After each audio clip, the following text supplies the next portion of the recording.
As President Trump's immigration crackdown moves into Massachusetts, the Plymouth County Correctional Facility is playing a major role as the only facility in the state that has an agreement with ICE to hold detainees there.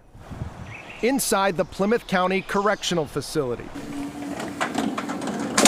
This is where ICE, U.S. Immigration and Customs Enforcement, holds people in custody in Massachusetts. We don't mix the designations, so if ICE guys are moving, immigration guys are moving, they're by themselves. They're not mixing with general population guys. We're not allowed to visit the area where ICE detainees are held, but the Sheriff's Department says it's identical to these units where county inmates are housed. So is this a typical This is cell? what a typical cell looks like.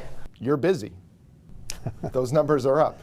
Yes. Joe McDonald is the Republican sheriff of Plymouth County. Last year, he signed a 5-year agreement with ICE, the latest in an ongoing partnership with the federal government that dates back decades. ICE detainees here have more than doubled in the first 3 months of this year compared to last year.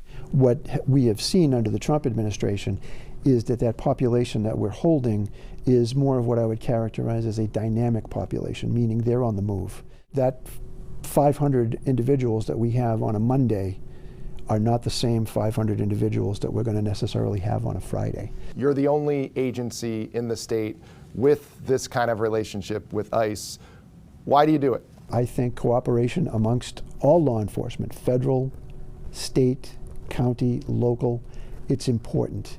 If we are not working toward the same goal, problems will ensue. But critics point to what they call problems with President Trump's immigration crackdown. From the Tufts University graduate student picked up in Somerville by undercover ICE agents to the mistaken deportation of a Salvadoran national to El Salvador. Do you worry that you're complicit in sending people out of the country who shouldn't be sent out of the country? I know there's a lot of very good and earnest people who are working very hard to verify that the ones that we are deporting or we're taking into custody are really the ones that need to be taken into custody and deported to enhance our public safety. So, you know, do I worry about it? I don't worry about it, but I'd be lying if I said I wasn't concerned. Senators Warren and Markey have raised their own concerns about conditions at the Plymouth County Correctional Facility. In this August letter to the U.S. Department of Homeland Security, they cited harassment and intimidation by correctional staff and substandard medical care. What they seem to do is adopt the allegations of the activists as fact, which could not be further from the truth. And I would also note that neither of our senators have ever been here to visit to see what's going on. Are you treating people held here humanely? That's a great question. And the answer to that question is yes.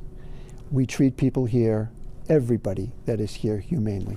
Despite the concerns and ongoing criticism of the immigration crackdown, the sheriff is convinced the state is now on the right track. I believe Massachusetts will be a safer place. It's my fervent hope that we're a safer place now than we were 6 months ago. Sheriff McDonald says he expects the uptick in apprehensions and deportations to continue for some time, but he believes it will eventually level off. We did reach out to ICE for comment, but have not heard back. Mike Bodette, 5 Investigate.